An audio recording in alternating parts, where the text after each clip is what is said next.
오늘은 예수님 메시아가 탄생한 날입니다. 성경은 이렇게 예언했습니다. 이사야 7장 14절. 주께서 친히 징조를 너희에게 주실 것이라.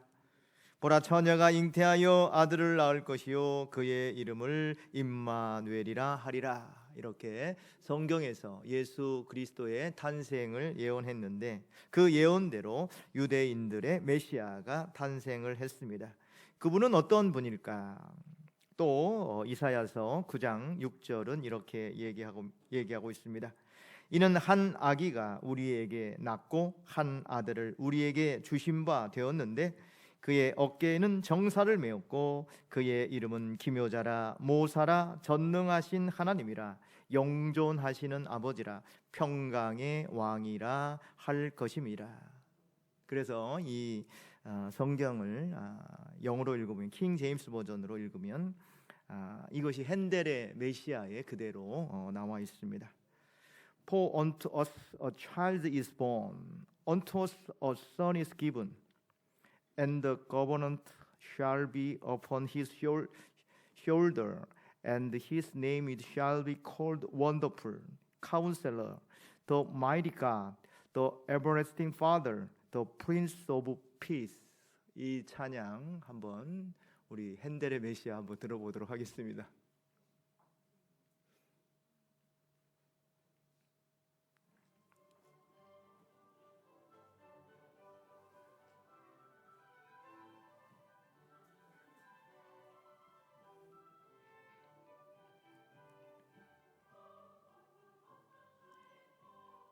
더 크게요. 아주 크게.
아멘. 여기서 끝내죠. 예. 자, 우리 나중에 우리 저기 성가대도 한번 핸델의 메시아 이렇게 도전해서 좀 이렇게 그죠? 핸델의 메시아 도전해서 이렇게 또 은혜스러운 찬양. 오늘도 좋았습니다. 너무 감사합니다. 자, 오실 그분은 누구일까? 이렇게 성경에서 예언을 하고 있는데 그분은 바로 누굽니까? 예수 그리스도, 우리를 위해 탄생하신 예수 그리스도이십니다. 마태복음은 예수 그리스도의 탄생을 다른 어떤 성경보다 자세히 알려주고 있습니다. 당시 예수님은 로마가 유대를 다스리고 있던 시기 유대 왕 헤롯 대왕의 시절에 예루살렘에서 태어나셨습니다. 1절에 보니까 헤롯 왕 때 예수께서 유대 베들레헴에서 나심에 동방으로부터 박사들이 예루살렘에 이르러 말하되, 동방에서 박사들이 하늘을 보고 유대인의 왕으로 오신 임금을 찾아 어디로 왔습니까? 예루살렘으로 왔습니다. 예루살렘으로 왔는데 예루살렘 궁에서는 그 유대인의 왕이 태어났다는 것을 전혀 모르고 있었어요. 2절에 보니까 유대인의 왕으로 나시니가 어디 계시냐? 우리가 동방에서 그의 별을 보고 그에게 경배하러 왔노라. 이렇게 물었지만은 예루살렘 궁에는 아무도 왕이 태어난다는 것을 모르고 있었습니다. 어떤 사람들은 남들이 보지 못하는 것을 보는 사람들이 있습니다. 남들이 보지 못하는 징조를 보고 어떤 큰 일이 일어날 것인가를 알고 있는 사람들도 있습니다. 그래서 이 동방의 박사들은 왕이 태어날 큰 징조를 보았고 또 왕이 태어날 것을 예상하고 예루살렘 궁전을 찾아왔지만 정작 예루살렘 궁에서는 왕으로 태어날 것에 대해서 아무도 알지 못했습니다. 그래서 오늘 3절에 보니까 헤롯 왕과 온 이스라엘 예루살렘이 듣고 소동한지라. 여러분은 세상 사람들 가운데 보이지 않는 것을 보는 사람, 남들이 못 보는 것을 보는 사람들이 되기를 소망합니다. 그래야 다른 삶을 살 수가 있는 거죠.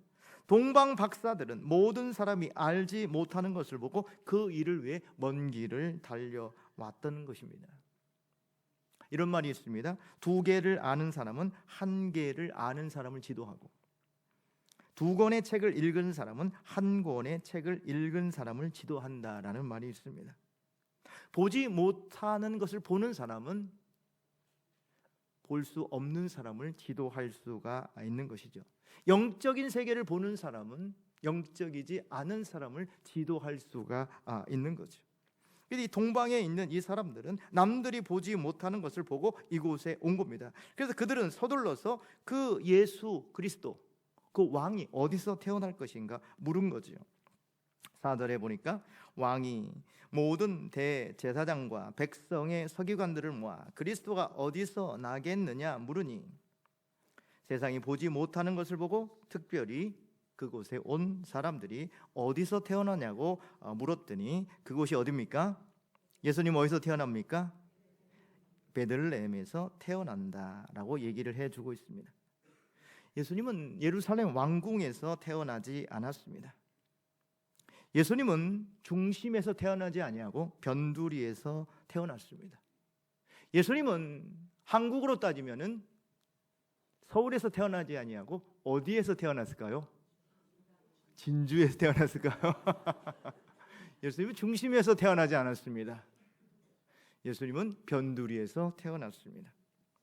예수님은 어디서 태어났는가? 예수님은 왕궁에서 태어나지 않았습니다. 예수님은 부자로 태어나지 않았습니다. 권세 있는 자의 자손으로 태어나지 않았습니다. 예수님은 지극히 평범한 가정, 아니 가난한 가정에서 태어났습니다. 예수님은 태어날 때부터 특권을 거부했습니다. 예수님은 특권을 가지고 태어난 사람이 아닙니다. 그러나 왕 중에 왕이 되었고요, 모든 세상 만물을 구원하는 구세주가 되셨습니다. 오늘 이곳에 오신 여러분들 가운데서도 어쩌면 나는 왜 이렇게 태어났을까? 나는 왜 진주에 태어났을까? 나는 왜 이런 가정에 태어났을까? 혹시 이러한 마음을 갖고 있는 분이 있다면 예수님은 더 가난한, 더 변두리에서 태어났다는 것을 기억하시기를 바랍니다. 그러나 예수님은 왕 중의 왕이 되셨고 온 세상을 구원하는 구세주가 되셨습니다. 예수님이 어떻게 그렇게 되셨을까? 예수님은 어떻게 하나님의 아들이라 일컬음을 받았고 인류를 구원했으며 죽음에서 일어나 부활 승리하신 첫 열매가 되셨을까? 그 이유는 무엇일까요? 그것은 바로 예수님은 늘 하나님과 동행했기 때문입니다. 우리에게 가장 중요한 것은 어디서 태어났느냐, 어떻게 태어났느냐, 이것이 중요한 것이 아니라 지금 무엇을 가졌느냐가 중요한 것이 아니라 더욱더 중요한 것은 내가 누구에게 속해 있느냐, 나는 누구를 믿고 있느냐, 나는 누구를 의지하고 있느냐, 이것이 더욱더 중요한 거죠. 내가 하나님께 속해 있고 하나님을 믿고 하나님과 함께 간다면 바로 예수를 그렇게 가난하고 연약하고 그렇게 변두리에서 태어났지만은 왕 중의 왕으로 올리신 하나님이 여러분의 인생도 새롭게 바꿔 주실 줄로 믿습니다. 이것이 바로 성탄의 첫 번째 메시지입니다. 여러분의 삶도 하나님과 함께 있으면 예수 그리스도처럼 여러분을 높여 주실 수가 있는 것입니다. 또 한 가지, 예수님이 이렇게 왕의 자손으로 태어나지 않았는데 예수님은 베들레헴에서 태어났습니다. 그런데요, 이것은 베들레헴에 태어난 것은 바로 성경이 그렇게 예언하고 있기 때문입니다. 미가서 5장 2절에 보면, 오늘 성경은 마태복음 2장 6절에 보면 이렇게 얘기합니다. 또 유대 땅 베들레헴아, 너는 유대 고을 중에서 가장 작지 아니하도다. 내게서 한 다스리는 자가 나와서 내 백성 이스라엘의 목자가 되리라 하였음이니이다. 이렇게 예언하고 있는데 그 예언대로 예수님은 베들레헴에 태어나게 되었습니다. 그래서 이 동방 박사들은 그들이 얘기한 대로 베들레헴을 향하여 갔습니다. 그때 그 별이 베들레헴에 가다가 멈추어 섰고 바로 그곳에 아기가 있었습니다. 9절에 보니까 박사들이 왕의 말을 듣고 갈새 동방에서 보던 그 별이 문득 앞서 인도하여 가다가 아기 있는 곳 위에 머물러 서 있는지라. 그래서 그곳에서 그 하늘에서 보내신 왕을 만나게 되었는데 그들이 매우 기뻐하며 경배를 하기 시작했습니다. 오늘 사진을 보니까 저곳이 바로 베들레헴, 예수님이 탄생했다는 예수 탄생교회입니다. 예수 탄생교회는 베들레헴에 있습니다. 그곳에 해마다 많은 순례자들이 찾아옵니다. 그 안에는 예수님이 탄생했다는 곳에 이렇게 다윗의 별로 이렇게 예수님 탄생한 별들이 있습니다. 바로 저기가 예수님이 탄생했다는 바로 그곳입니다. 그래서 순례자들이 저 교회에 들어가서 저 다윗의 별이 있는 저곳에 이곳이 바로 예수님이 탄생한 곳이구나 라고 이렇게 경배하고 그렇게 하고 있습니다. 그런데 그 모든 교회들은 다 문이 있듯이 이 예수 탄생교회도 문이 있습니다. 그 문으로 사람들이 들어가는데 그 문은 좀 특이합니다. 저렇게 문이 생겼잖아요. 그런데 저 문은 매우 작습니다. 우리 교회 문은 대단히 큰데 저 문은 대단히 작습니다. 그래서 모든 사람은 저 문으로 들어갈 때 고개를 숙이고 들어가야 되는 것입니다. 예수 탄생의 교회 그곳에 들어갈 때는 말에서 내려야 되고 고개를 숙여야 되고 경배를 드려야 하는 것입니다. 여기 모인 모든 분들이 비록 아기 예수로 이 땅에 오셨지만은 그분께 머리 숙여 경배하는 여러분 되기를 축원합니다. 나이가 많건 나이가 적건 학벌이 좋건 나쁘건 권세가 있건 없건 부자건 가난한 자건 예수 탄생 그곳에 가서 들어가 그곳을 보기 위해서는 모두 다 고개를 숙여야 한다는 것입니다. 여러분도 오늘 주님 탄생을 기뻐하며 주님께 고개 숙여 경배드리는 성도들이 되기를 축원합니다. 그래서 모든 성도들은 모든 자들은 다 예수님께 경배해야 된다는 것입니다. 세 번째, 동방 박사들은 멀리서 아기 예수의 탄생을 축하하며 아기 예수께 경배해 드렸는데 마음만이 아닌 기쁨의 예물을 함께 드렸습니다. 11절의 말씀입니다. 집에 들어가 아기와 그의 어머니 마리아가 함께 있는 것을 보고 엎드려 아기께 경배하고 보배합을 열어 황금과 유향과 모략을 예물로 드렸습니다. 우리는 주님을 경배할 때 마음으로 경배하는 것뿐만 아니라 우리가 정성 들여 주님께 예물을 또한 드리는 모습을 가져야 되는 것입니다. 동방박사가 드린 황금과 유향과 모략은 어떤 뜻이 있을까? 이 각각의 선물은 중요한 상징적인 뜻이 있습니다. 황금은 왕권을 상징하고요. 그래서 예수님은 왕이시다. 유향은 이렇게 향기가 나는 이 향품인데 이것은 예수님의 대제사장적 역할을 하는 분이시다. 그 신적인 능력을 가지신 분이다라는 것을 상징하고요. 세 번째 모략은 이렇게 방부제로 두려 사용되는 것인데 예수님께서 인류를 위해 죽음을 맞이하실 것이다. 그래서 황금과 유향과 모략은 이렇게 예수님의 왕권과 대제사장적 역할과 또 예수님의 희생과 죽음을 상징하는 것입니다. 이 세 가지 예물을 예수님께 드렸습니다. 오늘 여러분도 주님께 경배하며 주님을 기뻐하며 또한 예물도 드리고 이렇게 주님께 찬양 드리는 여러분 되기를 소망합니다.